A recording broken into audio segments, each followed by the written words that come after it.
মিরপুর একে থাকি, ওইখানে ভাষানটেক স্কুল অ্যান্ড কলেজ আছে, ওখানে পড়ালেখা করি।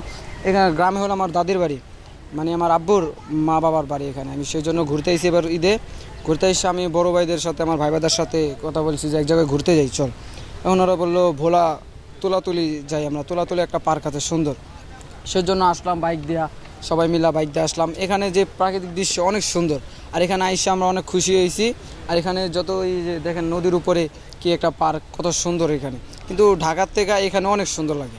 সফরের জন্য আসছি, যদিও আমরা ভোলার স্থানীয়, আমরা ভোলাতে কেউ থাকি না, সবাই বিভিন্ন দূর দূরান্তে পড়াশোনা করি, ঢাকাতে, ফেনীতে, এক একজন এক এক জায়গায় থাকে।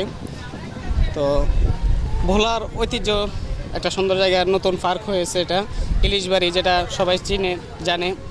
আসলে জায়গাটা খুবই সুন্দর, মনোরম পরিবেশ, খোলা আকাশের নিচে, এমনকি নিচে পানি, আল্লাহ তাআলার কুদরত, সৌন্দর্য না দেখলে, না আসলে আসলে এটা আপনারা বুঝতে পারবেন না কত সুন্দর একটা জায়গা, মন জোড়ানো।